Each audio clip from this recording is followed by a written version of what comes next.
L'aérodrome de Boundiali bientôt opérationnel. La ministre maire Maria Toukoune sur le site pour exhorter les derniers occupants à le libérer afin que les travaux de réhabilitation puissent démarrer. Ces derniers disent avoir saisi le message mais manquent de moyens pour se reloger. Je suis installé ici, ça fait plus d'une vingtaine d'années avec ma famille. Nous avons reçu une mise en demeure. Alors, nous voulons bien partir, mais la pauvreté aidant, on ne sait pas où aller. Et nous voudrions que les autorités compétentes puissent nous aider. Nous avons été informés depuis 3 mois maintenant qu'on doit quitter l'aéroport. Aussi, c'est un problème. Nous, on a envie de partir. On est pour le développement. En tout cas, nous sommes en train de faire des pieds et des mains pour partir dans le meilleur délai. L'aérodrome de Boundiali a cessé de fonctionner depuis 1999.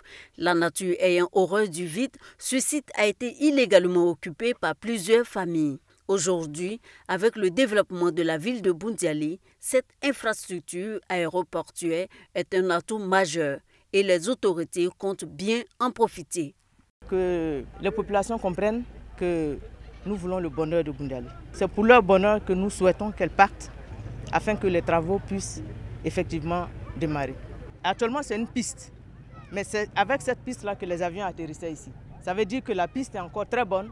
Si les avions descendent à Boundiali, c'est tout un avantage pour les populations de Boundiali elles-mêmes, mais surtout celles de Kouto, celles de Tengrela. Ça va raccourcir, l'aéroport raccourcir les distances. Avec le départ de plusieurs familles, les premières démolitions ont déjà démarré. Les travaux de réhabilitation de la piste de l'aérodrome de Boundiali, longue de 2,80 km, débuteront au premier trimestre 2022.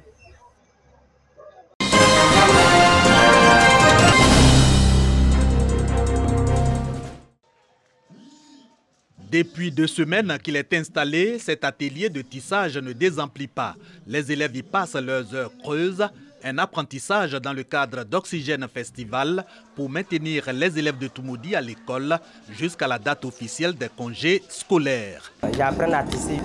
À la langue, si je n'ai pas pu aller à l'école, que le tissage me donne quelque chose à manger. Sur 14 établissements de Toumoudi, nous avons 10 établissements déjà inscrits pour le concours et 12 groupes inscrits dans les différentes disciplines. Tous les élèves sont présents. C'est notre objectif. Pas de congé anticipé à Toumoudi, des efforts salués par le corps préfectoral et les cadres du département, dont le secrétaire exécutif du Conseil de l'Entente et le directeur général des infrastructures routières.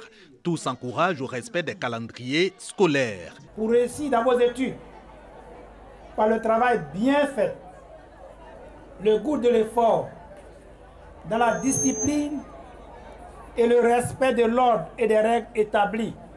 Pas de congé forcé avant terme.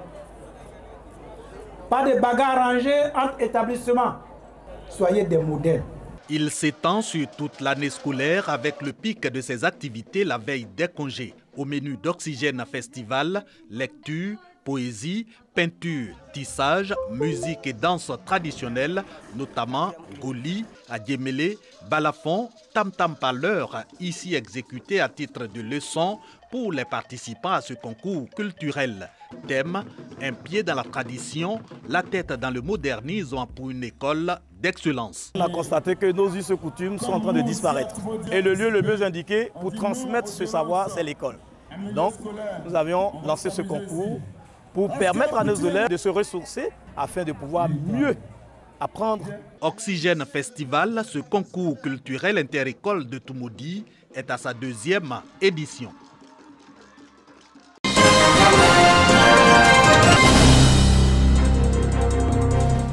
Banque alimentaire Côte d'Ivoire, c'est parti pour le premier bureau.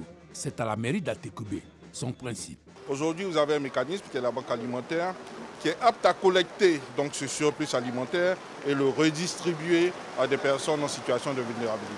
Au nombre de partenaires clés pour son fonctionnement, le PAM, Programme alimentaire mondial, et les supermarchés. Comment garder les vivres, comment contrôler la qualité.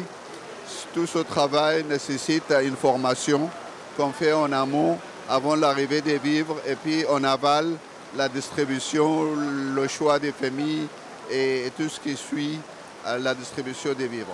Il y a un cadre juridique, mais également un cadre au niveau de la qualité de la conservation des produits qui fait qu'on détermine les produits concernés, les conditions dans lesquelles ils sont enlevés. Il y a même des mécanismes de traçabilité qui permettent de savoir à quelle date et dans quelles conditions les produits ont été enlevés, mais également dans quelles conditions ils ont été redistribués. Les bénéficiaires, les populations vulnérables, après une identification rigoureuse. À titre d'illustration. Au niveau des veuves, nous avons fait en sorte qu'il y ait une base de données. Nous les recensons au niveau de la mairie. Les femmes viennent s'inscrire avec la photocopie de leur pièce d'identité. Tu viens à la mairie, si tu n'es pas fiché, nous on ne te reconnaît pas.